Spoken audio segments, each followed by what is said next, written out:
वक्फ bill के अंदर पूरे हिंदुस्तान के गैर मुस्लिमों और मुस्लिम भाइयों को बताया गया कि रेलवे और मिलिट्री के पास जितनी जमीन है उससे तीसरे नंबर पर मुसलमानों की वक्फ की प्रॉपर्टी है। ये बात ऐसी फैलाई गई कि मैं खुद भी ये समझता था कि ये प्रॉपर्टी अपनी तीसरे नंबर पर है, लेकिन ऐसा नहीं है। अभी अभी जो सर्वे आया है, इस सर्वे के अंदर 3 स्टेट के तिरुपति बालाजी मंडल कहिए, श्राइन मंडल कहिए, वक्फ जैसा वक्फ होता है उनके बोर्ड है, 3 से 4 मंदिरों के पास जितनी प्रॉपर्टी है उसके सामने वक्फ प्रॉपर्टी कोई हैसियत नहीं रखती है। गलत नैरेटिव फैलाया गया, आरएसएस बीजेपी ने गलत नैरेटिव फैलाया और वो फैलाकर ये बावर कराया कि सबसे ज्यादा जमीन इन दोनों डिपार्टमेंट के पास किसके पास है, तो वो औकाफ की प्रॉपर्टी है, जो गलत है, सरासर गलत है। और इसलिए फिर उन्होंने तरमीमी बिल लाया। ये तरमीमी बिल जो लाया, इसके अंदर हुकूमत जितने हमारी प्रॉपर्टी है, जो मसाजिद है, जो ईदगाहें हैं, जो कब्रिस्तान है, वो अपने कब्जे में लेने की साजिश के तहत ये तरमीमी बिल लाया गया। आप समझ लीजिए ये तरमीमी बिल क्यों आया। वक्फ बाय यूजर, यानी जिसके कागजात नहीं है।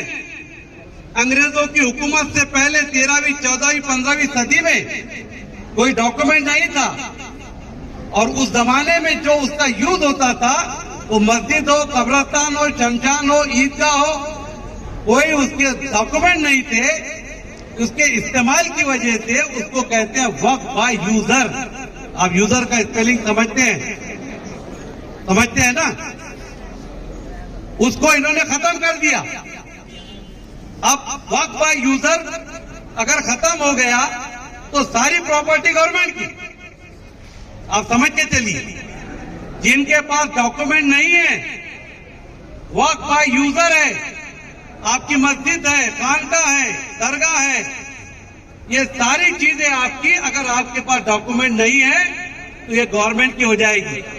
इसलिए अल्हम्दुलिल्लाह हमने वक्फ बोर्ड की यहाँ पर मीटिंग बुलाई, 400 साढ़े 400 नुमाइंदे पूरे जिले से आए और जो जो हमारी मस्जिद है, खानका है, दरगाह, ईदगाह, कब्रिस्तान है, हमने उनके डॉक्यूमेंट बनाने का काम शुरू किया। अल्हम्दुलिल्लाह वकार सर के नीचे जो ऑफिस है वहां पर वो काम जारी और सारी है। दूसरा, इन्होंने जो इसके इख्तियार है कि मालिक कौन, पावर कलेक्टर को दे दिए। कलेक्टर किसकी सुनेगा? हुकूमत की। यानी हुकूमत के दबाव में आके कलेक्टर वही फैसला देगा जो हुकूमत चाहेगी। उसके बाद जो मुतवल्लियान के इलेक्शन होकर उसके नुमाइंदे आते थे वो खत्म करके अब सिर्फ जो गवर्नमेंट अपॉइंट करेंगी वही आएंगे। एक का भी इलेक्शन नहीं होगा। यानी गवर्नमेंट कौन से नुमाइंदे देगी?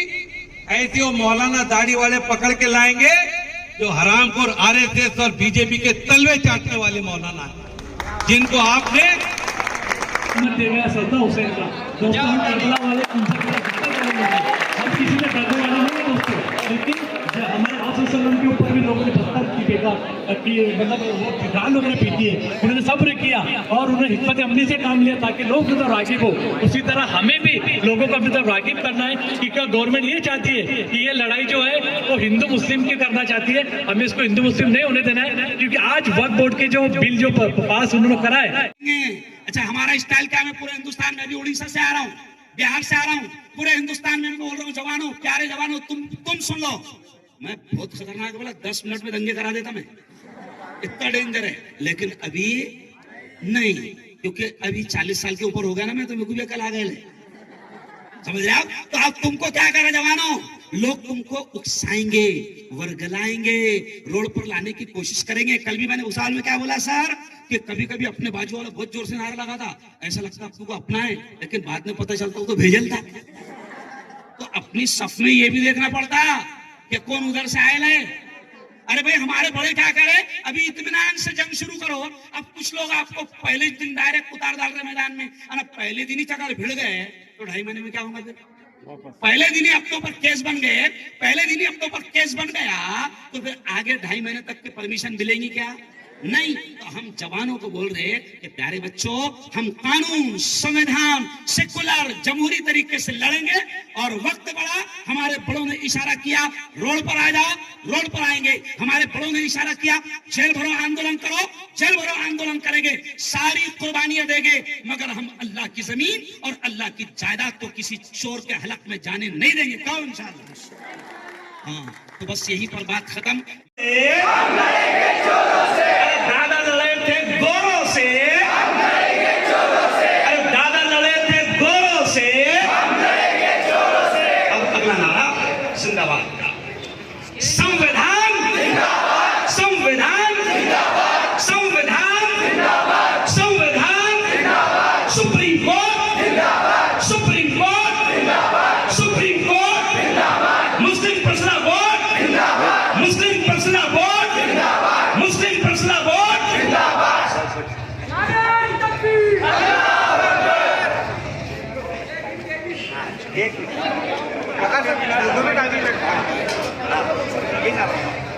मसूद जाके बेटा अब वहाँ कर ले अभी रंदो जैसा अरे बस वो जान दो ना। भारतीय संविधान